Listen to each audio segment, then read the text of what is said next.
Oh, uh-oh. Oh, wait, we are live. Yeah.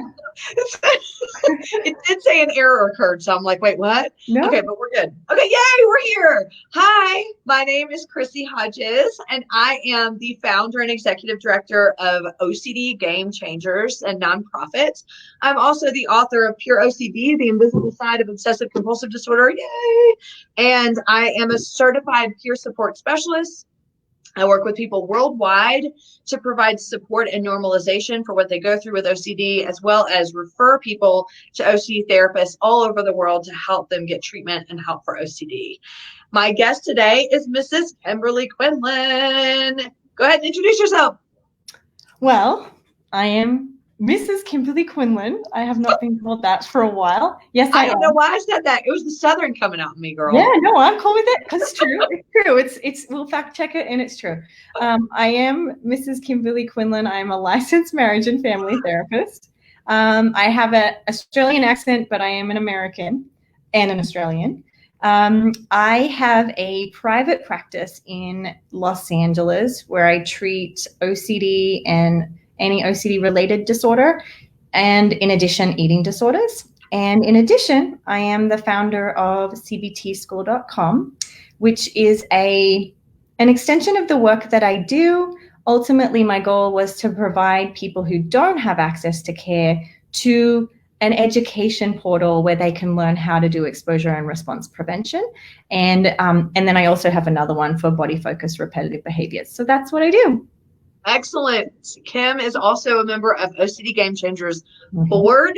Mm-hmm. And we love having her on because what OCD Gamechangers is about, if you don't know, is really finding people who are doing these amazing projects to touch base with people all over the world to help support them. As we know, a huge portion of people who live with OCD have zero access to care. They don't have the funds for care. They don't even know they have OCD half the time. And so being able to find people who are doing these projects, OCD Gamechangers really wants to elevate what they're doing to get them out there and also give them support, because being an advocate, as you know, Kim, is tiring. It can be exhausting. It can feel like I don't even know what I'm doing. I'm not making a difference sometimes. So when you have your network of support, again, it's like advocate peer support. It's if you are able to do it, or if you're able to get that support, you know you're not alone, and it helps you to really help keep it pushing the advocacy. So with that, I'm going to tell you what we're doing today.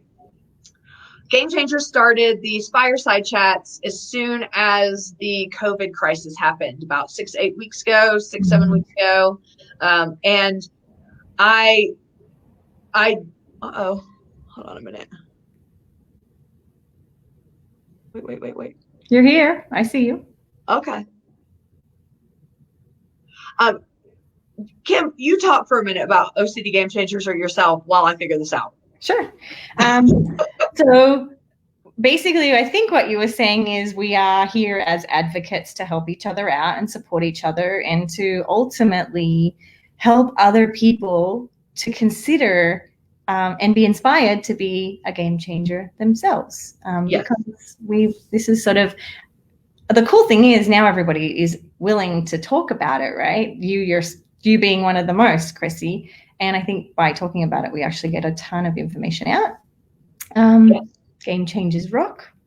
Yes. Just the way that it is. Unfortunately, I think that we did not somehow go live on OCD Gamechangers. But we are live on Made of Millions, and that's okay.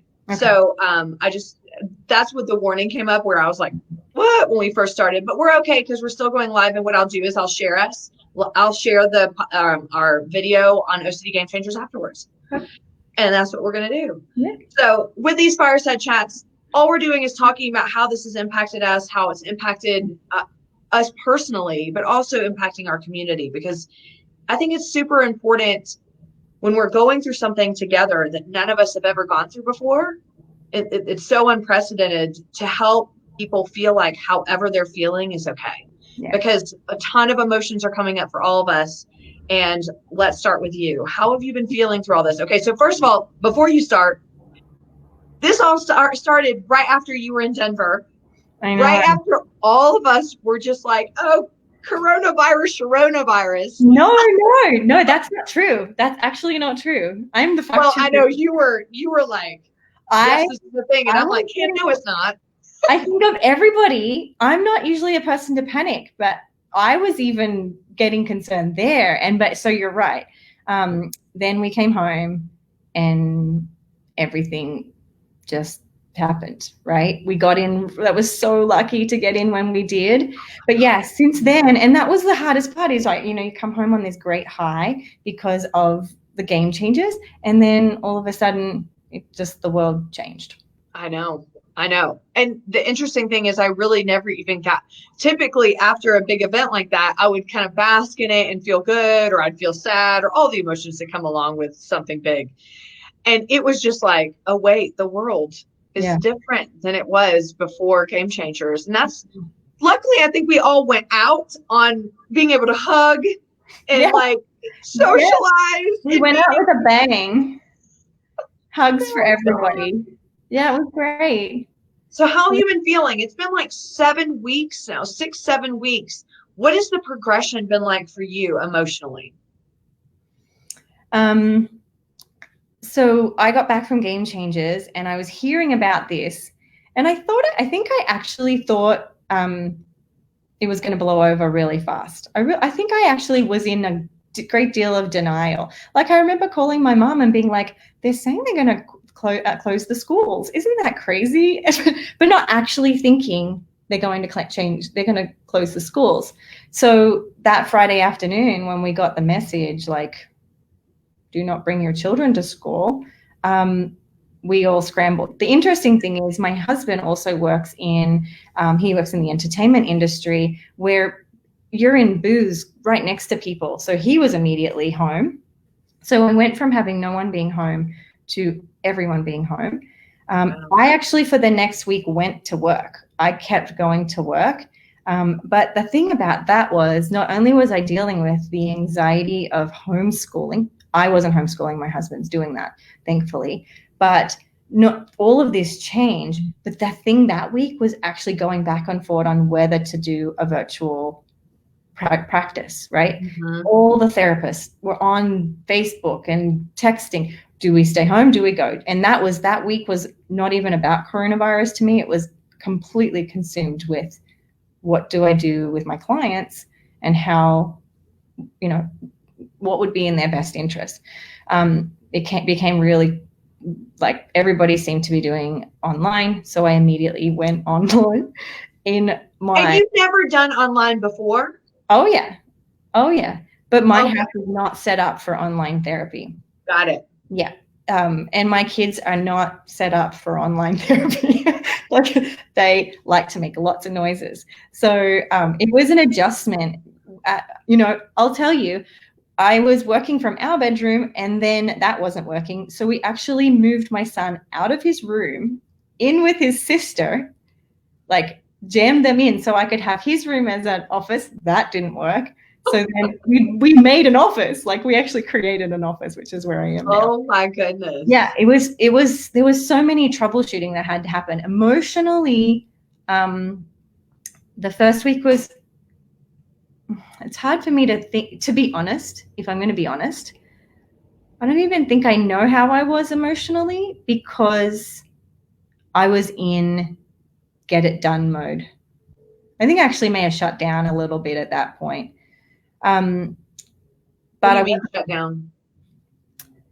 I have this brilliant ability to compartmentalize things so that I don't feel feelings. And it has served me well in some parts of my life, but I try not to do that. But I think in crisis, naturally, as humans, we compartmentalize so that we can take care of ourselves and our family. And I think at that point, every client was in crisis. Yeah. My kids' life were upside down. My husband's life was upside down. All these things had been taken from me. I think I just was like, I just have to shut it down this week, and I'm just going to do it. So that first week, actually, I was charging forward, just getting things done. The second week is where I actually started to get really sad. Yeah. Sad and not so scared, but sad. Mm-hmm. Yeah. and emotionally, I would say the only thing last thing I'd say is having to completely readjust what self-care looked like took me 3 weeks, which was hard. Question, when you say sad, and I have my own parallel feelings of what you're talking about, but when you say sad, do you mean sad about what was going on just in general, or just sad? Tell me more about what that means. I was sad for my clients because they're already dealing with so much anxiety and uncertainty, and now this.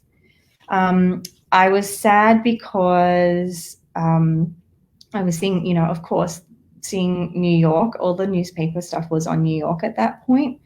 And so seeing that, I get really sad when I know people don't have food. That's like a really big trigger for me. And so seeing people lining up in New York because they didn't have food I just melt down at that point, because for some reason human beings not having food that's what really hurt me. And that's the thing. So it's interesting. I was sad for people, of course, who had coronavirus and were losing people, but it's funny how your sadness goes to where your stuff is. You know what I mean? Like for someone not to have food, that would be really painful. I don't know. That's where I was. Personally, I live in America. I love my home country of Australia. I live in Los Angeles and refuse to move because this is the closest place from America to Australia. If something bad happens, I can be on a flight tonight and be home. And so my sadness was, I don't have that anymore. I don't have that security. I can't go home. If someone gets hurt or someone gets coronavirus, I can't go. And that was a huge piece of sadness for me. Right. Losing the choice. Well, I think I'm always grieving the fact that I'm not in Australia. I'm in a not grief like really, really strong grief, but there's always a low level grief for me in sadness that I have to choose between the two countries, and I love both countries, but that's always there. But then it wasn't my choice anymore, and things felt very, very real. Right. So I can relate to what you're talking about. And if you've been watching the Fireside Chats, you're probably going to hear this for the second time. But when I really appreciate how you said that your mind goes to the things that are really important to you. And I think you just shed some light for me on, I have been unable to understand why the second and third week I was paralyzed in fear and sadness. And it was less about the coronavirus. I don't mean that I don't care that people are getting the coronavirus. Oh my God, I should put a banner up that says I care about coronavirus. Yeah, of course. But more about people losing their businesses. Yeah. Because even in that second week, I knew immediately from owning a business during the recession, what that feels like to know we're just at the beginning of this wave. And I've been following several of my friends on Facebook who own small businesses, and many of them can't get money to help. And many of them are just in that limbo. Are we going to open up? When we open up, what does that mean? Am I going to lose this? And people put their heart and soul into their businesses. Yeah. And so I was also feeling guilty for feeling sad when everybody else is going, you should stay home and save lives. And I get that, but I also thought people are really hurting because the things that they have built for years are now are they going to be over? And that was really hard to reconcile, but I appreciate what you said, because that all of a sudden was like, okay, my brain went to the only thing that I knew what to latch onto. Exactly. And I think it's because of lived experience, right? Like you've been through that. So you know what it feels like to go through that. So therefore you're going to sort of pre-grieve for them because you know what it is like. I've never not had food, but for some reason that hits. I mean, of course, most people know I've had an eating disorder, and I'm sure unconsciously somewhere there is some relationship there. But that was the thing, seeing the lines to the food banks is what really cut me up. Yeah. Mm. So Kim, I hope it's okay to bring this up. I saw you post a lot. I think it was about 2 weeks ago or so. You seemed very heavily focused on the shame, sadness, guilt, a lot of the emotional stuff. What I was gathering is a lot of that was coming from your clients. Mm-hmm. And so I just wanted to talk to you about that and see if you wanted to elaborate. But I mean, I'm sure you were feeling that too. The grief, not guilt, grief. Mm. So sorry, I went directly to shame, guilt, and I'm like OCD oriented, but like they're so linked together. I mean, quickly for me, I could see, because of my training, I could see a very quick move from anxiety in my clients to grief. And thankfully, I have that skill to catch that, because I could have very easily kept treating it as if it was just anxiety, but it wasn't. They were grieving. They were presenting as anxious, but the anxiety was because they were pre-grieving again. And so I really wanted to sort of speak of that a lot with people, and then give them tools to understand the stages of grief, right? Because we think of grief as like somebody has passed away and that's your only reason you're allowed to grieve. Yes. Right. And if you have lost somebody in coronavirus or any position, I'll first sort of just say the Western culture has this thing around grief that you're supposed to grieve and do grieve for a little while, and then you should be fine. Right. But that's actually not how grief goes, right? Mm-hmm. Grief can come in waves, and sometimes it never goes away. Well, I think everyone would say it never goes away. And so there's that, but then there's this other layer of grief, which is just grieving the loss of the way you thought life was going to be, right? Yes. Or grieving that your children don't get to have a birthday party, right? And grieving, the loss of a business, so grieving for so many reasons. And so many of my clients would tell me they're grieving, and then they would apologize for it, right? Right? Similar to you, like I even saw you do something similar, and I do it too, which is we talk about what makes us sad, but in our society, we feel like we then have to also tell everyone we also care about all the other things, as if we can only grieve about one thing at a time. Or grieving one thing is leaving everything else out. Right. No. We grieve like, I grieved my daughter not getting to finish the 3rd grade while also grieving some children not having food. Mm-hmm. But both grief were valid and of equal importance, and I don't need to apologize for either. Mm-hmm. I wanted to like sift through these papers to bring up some quotes. I don't know if you've watched it yet. It's the Brené Brown, listen to the podcast with Brené Brown with, his last name is Kessler, correct? Did you listen to it? On grief? Yes. So good. So I did a fireside chat on mental health on the Mighty by myself, but I would love to bring that up and just how powerful that podcast was, and helping me to come to terms with my grief through this process. And one of the things that he said that really just set me free was, because I was struggling in the first couple of weeks of watching people say, let's find a silver lining. Yeah. And I was like, I don't want to see a silver lining. Like, are you kidding me? Like, leave me alone and let me be sad and angry and whatever. Like, fuck yourself. And then I would feel guilty for saying that because I'm not positive or whatever. But one of the things that he said in that podcast, and I just loved it, was the trauma itself, you don't have to find a silver lining in. Mm-hmm. It's the small moments in the midst of everything that's going on. I'm like getting chills as I'm saying it. I just did too. And probably might get emotional, but like the small moments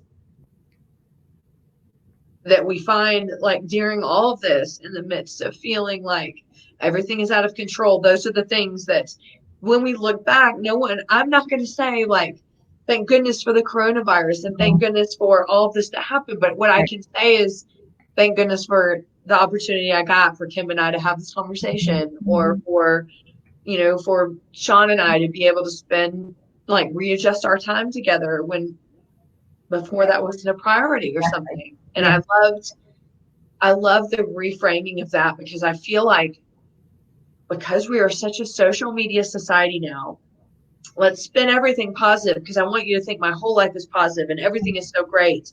As soon as the coronavirus came out, I started seeing that, and I felt just viscerally broken and angry of like, I do not want to feel this. I don't even want to eat. And like, I went, you know how I am. Like, I go the opposite of what people tell me I need to.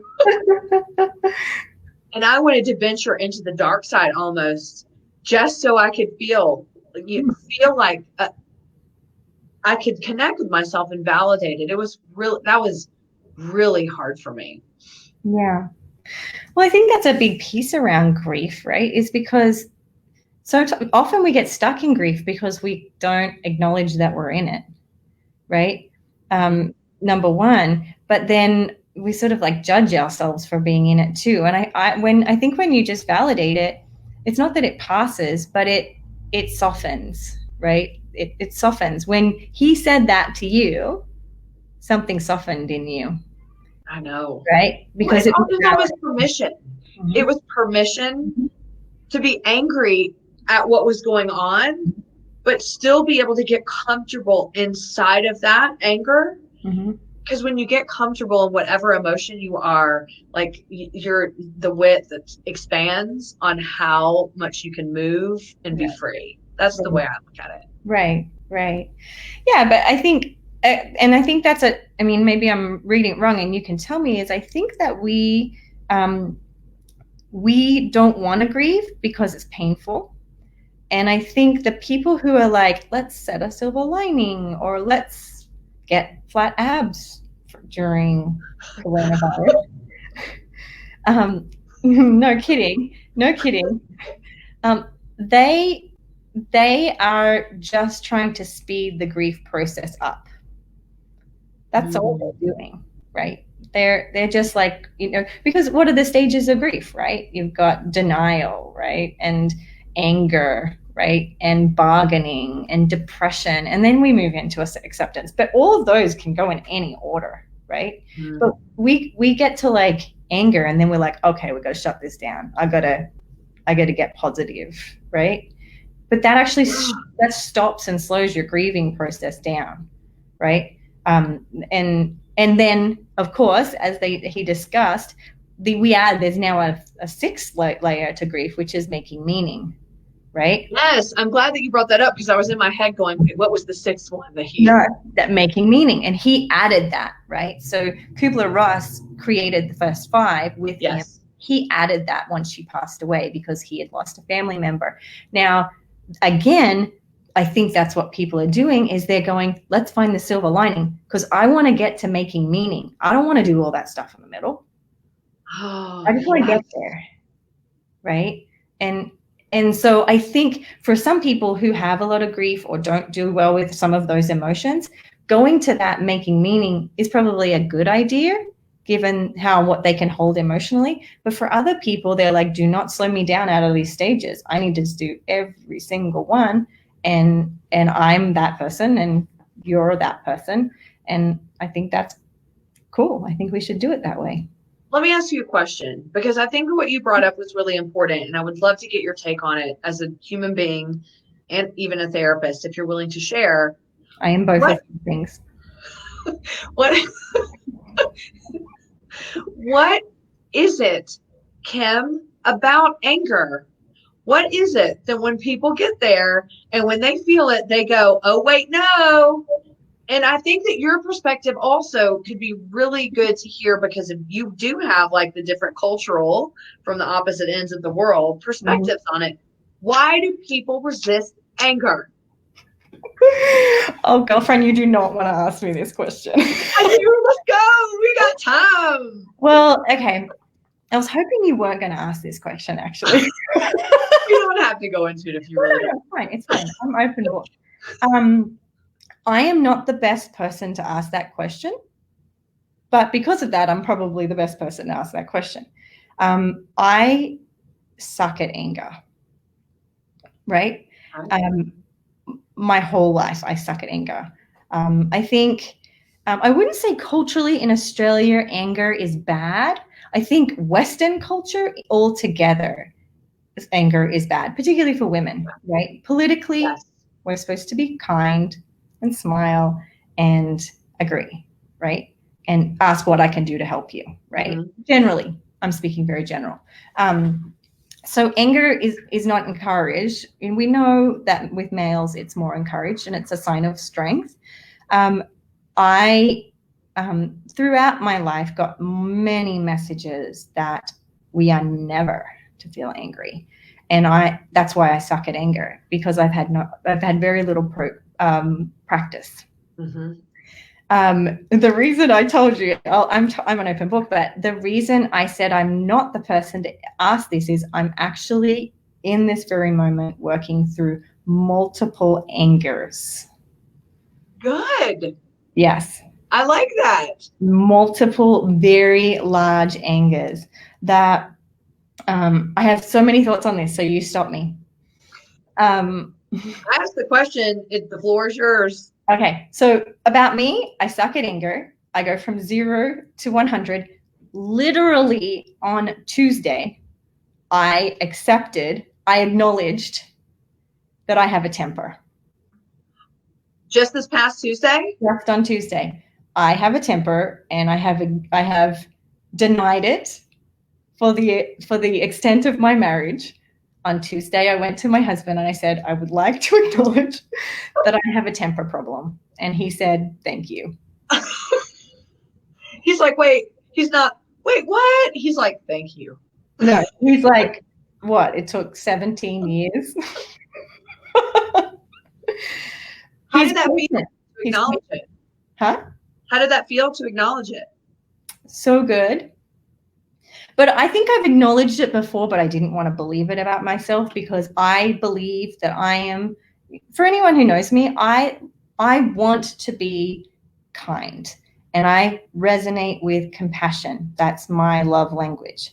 And I think I believed that someone who is like that can't be a temper person. I'm like ripping my scarf over here, right, because in hearing that, it brings up a lot for me, because it's like, why can't there be anger in being kind and compassionate? So like so as you're saying that, like all of a sudden I was feeling a visceral reaction of like, well, I'm kind, God damn it. No, I'll tell you why. Because you can't. That's what my answer has been for my life. You said, oh, you can be both. And I'm a therapist and I preach this stuff all the time, and everybody else is allowed to have both. But I have said for my entire life, no, not Kimberly. She's excluded from this. And I so clearly have a temper. So clearly. Girl, you've seen it. I'm like, there's fire there. Yeah, they're so clear. But like I said, I have a really good way of compartmentalizing. And so, no, I'm kind. I'm sweet, Kimberly. I do not have a temper. And I admitted it on Tuesday. And I am currently. I think I even like screenshotted the photo of you going, now you've seen me angry. And I was on my Instagram stories later. Yeah. That was the day after I accepted that I'm angry. Yeah. I'm working through it. Yeah. I just think my hope, okay, if I have to look at a silver lining here, no, we don't, but I'm just saying, like, in coming out of this, I've gotten a better degree of understanding, kind of how you've experienced this week, a better degree of understanding how I process things. Mm-hmm. And I've also, and, you know, big shout out, thanks to Aaron Harvey, like people like him make me feel like I have permission to be that, and that can be a force that is a motivating force to do things. For me, Kim, I'm the same. You know, I grew up in the South. Like, it wasn't really instilled in me, like, by my parents verbally, you can't be angry, but it was just known when you're growing up, like, angry women aren't taken seriously. Angry women are difficult. They are probably mentally ill. No one's going to take them serious. Can I tell you the shift that's happened to me in the last few weeks that had, other than Aaron, because I love him and I take inspiration from him? I'm not sure if I shared this on a fireside chat. So if I have, and you've heard it before, I'm sorry you have to hear it again, but I watched the movie, The Best of Enemies. Oh. You seen it? I don't watch a ton of movies. It is on demand right now. And it is about an African-American woman who is an activist for her people, who their schools are getting I'm not giving away the plot. Their schools are getting shut down because there was a fire. And so in order to, her people needed a place to go to school because there was segregation at that point. And they had to come up with a town decision whether or not they could integrate African Americans and whites. So the way that they did that is they brought someone in, I can't remember what it's called, and they came up with some things that the entire town would vote for. She had to work together with the head of the KKK. It's a true story, and it's beautiful. I love stories like that anyway. I don't think it was cliche at all. But as I watch this, I'm going to tell you the transformation happened for me. She is angry. And you want to talk about a stereotype. I'm just going to put it out there. Like, when women of color are angry, you know how people are. It's just like, well, we're not going to take them serious because that's just the way. And I am the opposite. I am like, thank goodness, because I feel like when you are in a position of being oppressed for that long, be pissed off, please. Or how could you not be? Yes. And so I loved her character, Kim, because throughout the movie, her anger was so prevalent, and where you could tell other people were just like, why is she so angry? I was like, oh, yeah. Thank goodness she's angry. And I don't want to give away the end, but the anger resonated with people that needed to see the fire in order to be better. Or to change their own worldview. And I turned that movie off, and I'm telling you, the next day I was in a daze, because I have struggled, Kim, with, why am I so angry all the time about things? Why do I just feel so passionate enough that I just can't accept this is good enough? Why? Can you tell me why? I feel like ask. Damn it. I don't know. No, you're like, I'm going to defer. The truth is, I don't think I do know. Okay. But that, seeing someone like her in that movie gave me permission. And that's one step closer to understanding why I'm never going to be okay with the status quo. Yeah. Yeah. And I think, just to full circle back, I grew up in an environment where that's not okay. And for the first time in my life, I saw a role model and giving me permission that it is okay to say, yeah, that's good, but it's not good enough. Yeah. Yeah. Because we need people like that. It's hard for me to say that I'm a person like that, because I don't think I do enough, but I struggle with the anger because it feels like the fire. Yeah. It's heavy. And there's so many components to it too, right? Like, I loved, do you know Glennon Doyle? I do. I don't know enough about her though. So tell me more. And she was talking, someone had said to her, I'm going to ruin the quoting of this, but someone had said to her, why do you cry so much? And she said, because I'm taking notice. I'm paying attention. Right. Yes, I'm paying attention. I'm paying attention. That's why I'm angry, right? It's not because I'm an angry person. It's because I'm paying attention, right? And because I'm awake. Mm-hmm. And I think that's sort of what you're saying here is there's nothing wrong with anger because you're the one who has your eyes open and sees what's wrong. Mm-hmm. Right? You're the awake one. Mm-hmm. I'm the one who's taking notice of it and saying, "Good job, Chrissy."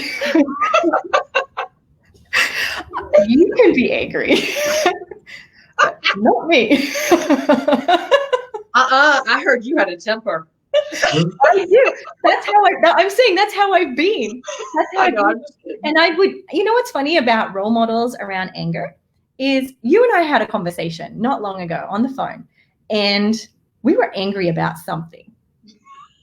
That's why I love you, because we can call and be angry and it's safe. And we were both like angry. And you said, "This is why I love Aaron Harvey, because he gives me permission to be angry." And I remember thinking, I might be able to get that from Chrissy. Oh, really? Yeah. Yeah. Because I think, it was very empowering. So meaningful. Yeah. Yeah. I remember that. So it's like Aaron has a trickle-down effect. Aaron's anger trickle-down effect. It is. It's a psychological phenomenon.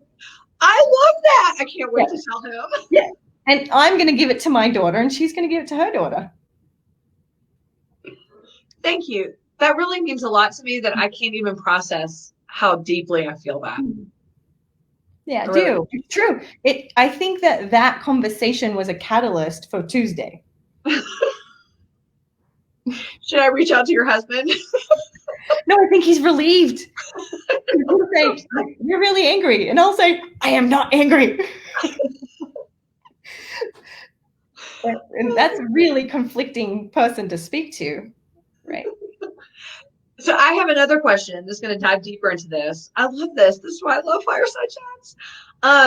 This is going to pull us a little bit back towards OCD, but I think it's so relevant anyway.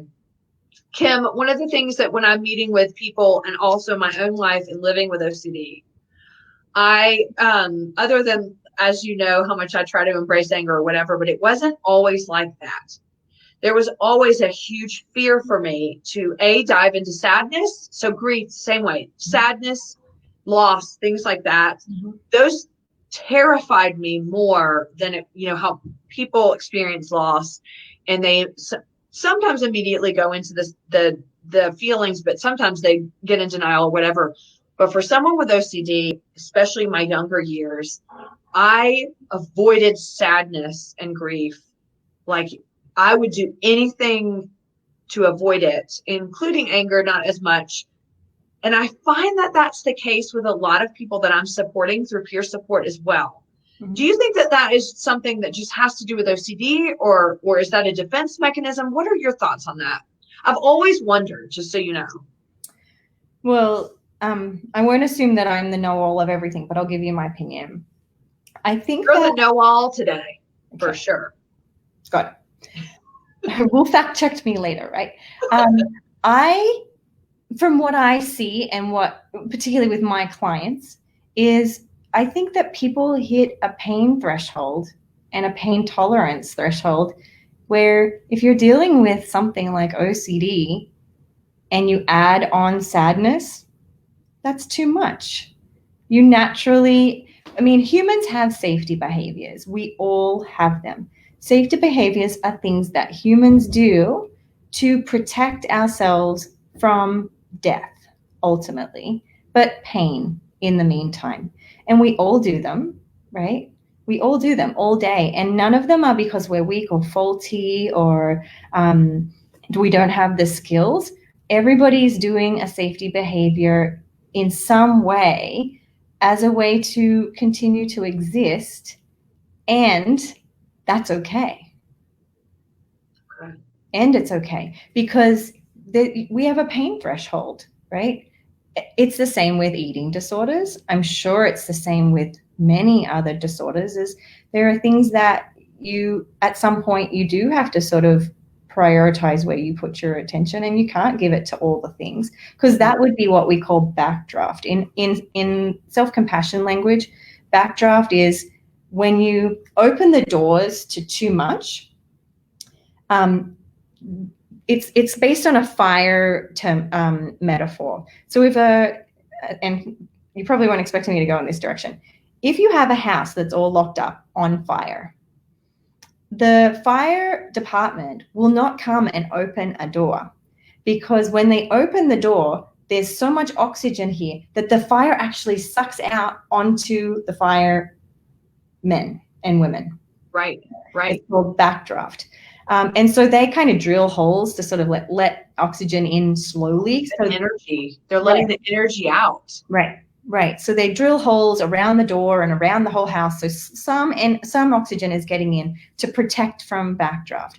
Human beings have backdraft. Sometimes when we're so wide open, it becomes it experienced as unmanageable, and then we close the door. Wow. Right? And we have to. And that's not because you're weak. I think a lot of people say, well, okay, so I have OCD and other people can. No, they actually don't have the exact level of that you've had, and your threshold is where it's at because of what you've been through in your life, and it can be wherever it wants to be. Mm-hmm. And you're allowed to hit that threshold and back down anytime you want. Who wants to feel sad? Nobody, right? So that's one of my theories on that, based on the science of, overwhelm related to emotion.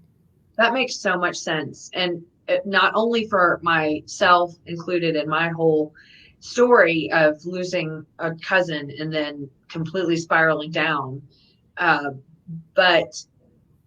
and denying that grief. I did not allow myself to grieve it because it was too much to bear. Mm-hmm. But often I meet with people and they do not understand, when they've experienced a huge loss, why all of a sudden there's an uptick in their OCD, and they have to focus on that. Right. And they almost grieve the fact that they're not able to grieve, but they know they can't hold up both. Mm-hmm. There's a threshold. You have to, we have to, the cool thing is unfortunately, we're not all woke, right? But yes. Thank God our brain knows when to shut it down. And that's okay. You know what I mean? Yes, it would be great if we were all so ready. Like, look at me. I'm a therapist. I'm fully trained in all this stuff. And yet I have obviously a threshold where I wouldn't let anger out. Mm-hmm. Right? And then soon, you drilled a little hole, and, other people drilled little holes, and a little oxygen came out, and I'm like, oh, cool, we can open the door now, right? But that happens in ways that we don't even know. It's unconscious. We don't even know that that's happening. And when there's enough oxygen in, metaphorically, then you can deal with it. So if we even thought about the oxygen as just being normalization.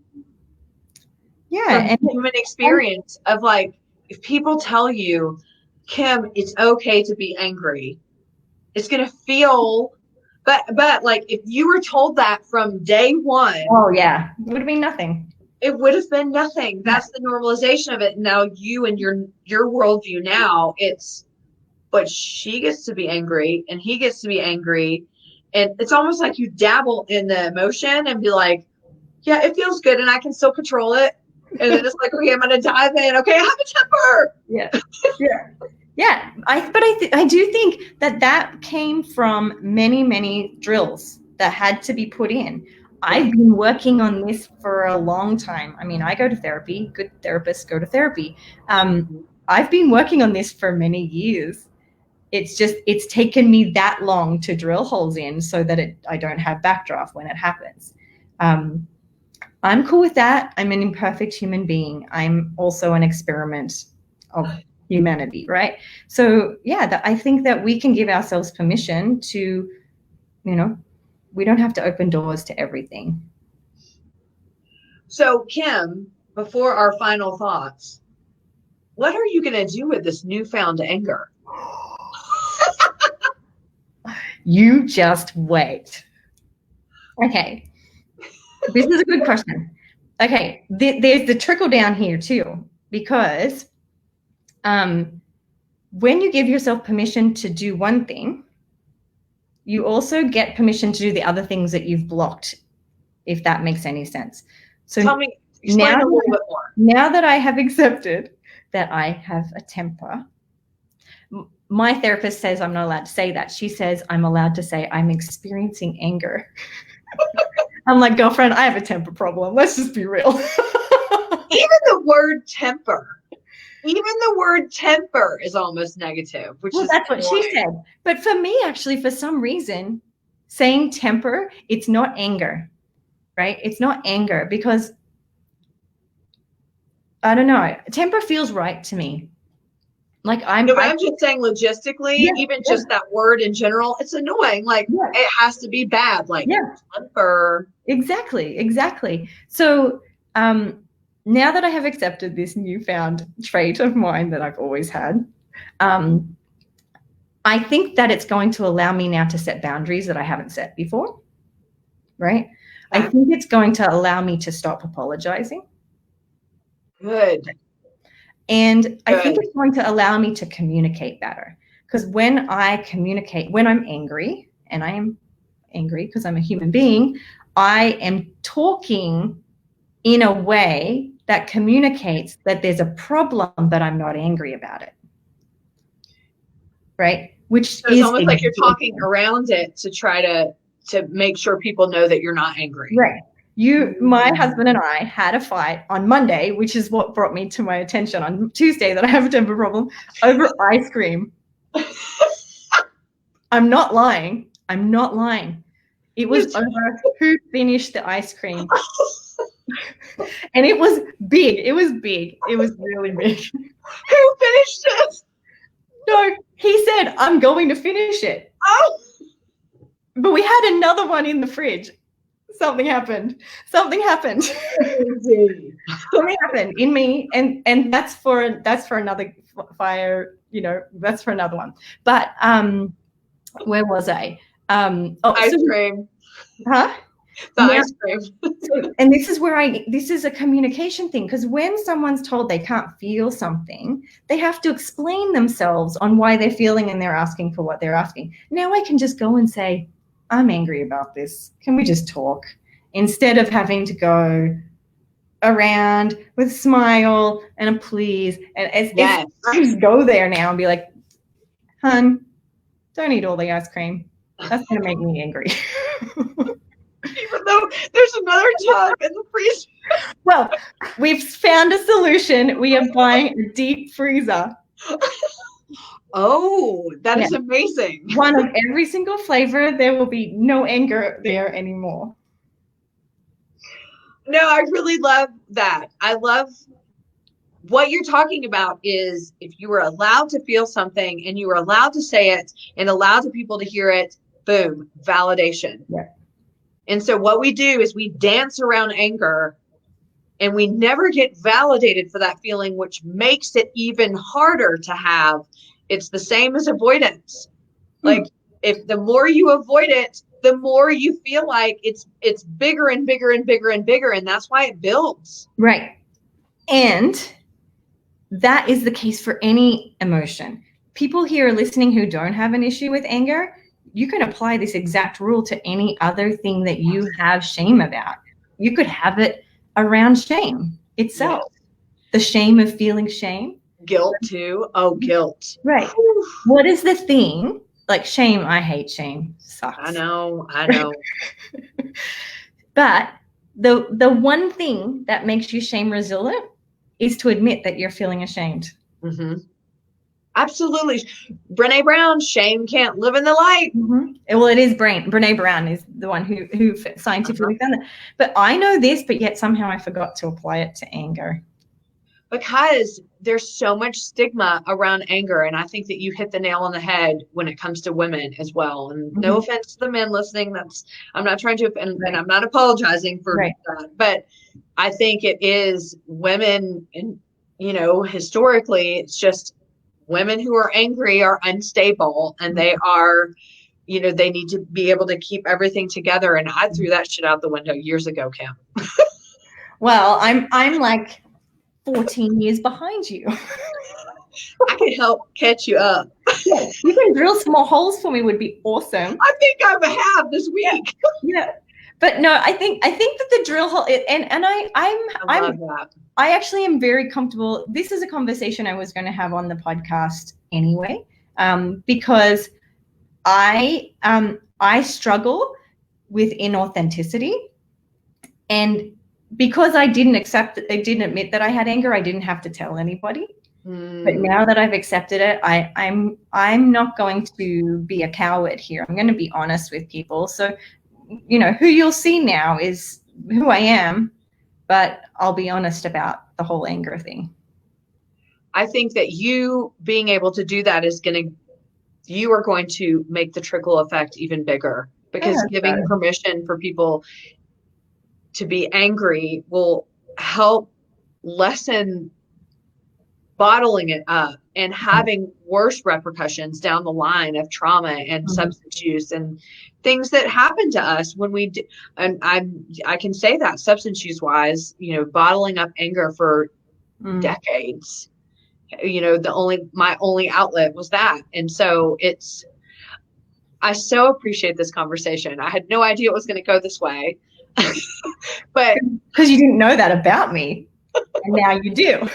I mean, I've been in contact with you in the last few days, and I still didn't have the clue of what was going on. And congratulations on figuring that out and what is going to happen in your life as a result of it, because it's just going to make things better and more transparent and make you more vulnerable, which in turn, Kim, because of your influence, which I hope how many people just look to you as a way of feeling normalized and feeling like their experience matters and that their experience is valid.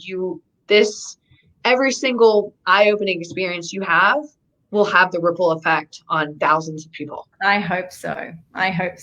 Yeah, wait for it. There'll be, I'll be talking. We'll wait for it. Yeah.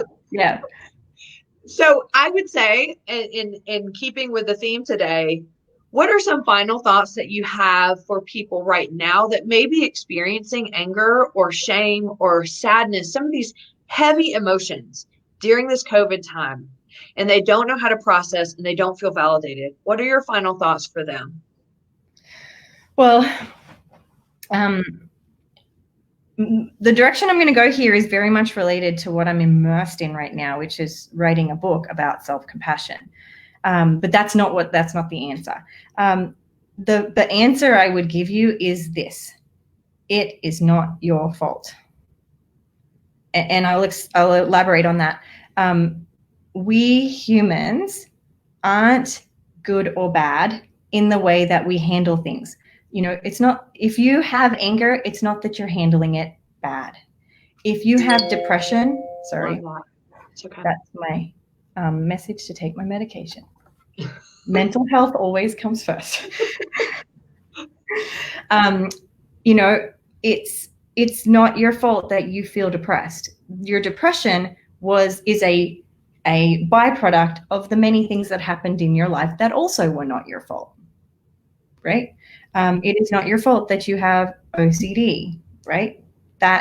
It's not your fault that you do compulsions even. I'm not going to take a shame approach to the fact that people do compulsions, because people are doing what they can with what they have, right? And that's based off whatever they've been given since they were childhood. Look at me. I know that anger is okay, but somehow I just figured it out. And that's not because I'm dumb. That's because I've been working with what I had. Right? So none of this is your fault. If I could just give you that message, it's not your fault. It's not your fault that people are hurting, right? Because that's a big one. Is right now we have survivor's guilt over, some people got this and their family member passed away, and so I feel guilty that I didn't have that happen to me. None of this was your fault. Mm-hmm. You know, if you lost your job, that wasn't your fault. You know what I mean? I think it's more just acknowledging that the human condition is that we suffer, and we're not quit calculating how good or bad you are. Mm-hmm. Right? I love that you said, if you were experiencing those emotions, that doesn't mean you've done anything wrong. That's going to resonate with our community so much, because we are I do this and this happens. So thank you for that. Well, and that's why I referenced the book, is because most people, specifically with OCD, apologize to me for doing compulsions. Mm-hmm. As if that's something to apologize for. And it's not, right? You didn't do it because you're weak or lazy or anything. We're doing the best we can with what we have, right? Yeah. That's a great phrase to end on. We're doing the best we can with what we have. Because right now, we don't know what we have. We don't know what the future holds. And so let's do the best we can. Today will look good and tomorrow will look terrible, and that's fine. That's also not your fault either. It's not my fault that my hair continues to grow out, by the way, everyone. I do my best. No, exactly. And it's not my fault that I have a temper problem. And I love that I'm part of that, though. I love I'm part of that, the trickle down effect. Like, that means more to me than I can ever express to you. Well, take it and let it absorb. The conversation is very much because I'm working through this right now. If we had this in a month, I would be probably much more wise and stoic about the whole thing. But now I'm just like, dude, new stuff. Here it is, working through it. Well, I think that's probably what most of our viewers and most people are going through right now. Everyone's trying to come to grips with how they're feeling. Everyone's trying to come to grips with if they have permission to feel a certain way. And there's no situation, I feel like, in our lifetime, the only comparable thing here in the States could be 9/11, I would say. But there's no comparable situation that has impacted everybody, where we have every single day can be different. And every single day, we can judge ourselves for feeling that way. And I'm echoing your message and saying to you, the listeners, and those of you that have shown up today, thank you. It's not your fault. Thank you, Kim, for saying that. And also, we're giving you, if you need permission, here we go. Kim and I are giving you permission for however you need to feel today. Right. And tomorrow. I'll add one more thing. We also give you permission to feel joy right now. Yes, that's good. That's a good point too. Right. Just in the middle of grief, people feel guilt for having a moment of happiness and for having good things happen. And so thank you. I appreciate that too. All right, Kim. Thank you for being on here as always. I love hanging out with you. I always learn so much, and I just appreciate you so much as a human being, as a therapist, and as an advocate. You are such a blessing and an asset to our community. Seriously, we're so lucky to have you. Thank you. Thank you for being my drill. I wear that with pride. Seriously, It will take me a few days to process. Right. I'll message Erin and be like, "You're my drill too. Thank you." I know. I will tag Erin in this. And for those of you that showed up today to be with us and experience this with us, thank you. We're doing this to help normalize what all of us are going through. And as Kim and I talked about today, there's so many heavy emotions that happen, and every single day can feel different, and every single day can really produce guilt and shame. And so what we're really doing is walking alongside each other and helping each other know that we are going to try to carve this path out as a community together, and that you're not going to be left behind. So thank you, Kim, for being here. Love you so much. Thank you for all the work you do in our community and for OCD Gamechangers. Thank you for showing up, and we will be back next week with Chris Tronson on Tuesday. You know, that's going to be hilarious. I want to go. I want to come. Going on and on. He is the funniest person. Yeah. And then we have Amy Mary Askin from OCD Nashville that's going to be with us next week too. So yay, it's going to be a great week. I hope you all have a good weekend. Just a reminder, it is the weekend. In case you forgot, it's Friday. So do what you can to feel any way that you need to. Know that you're not alone. Know that you're validated, and know that we are walking alongside you. We will see you next week.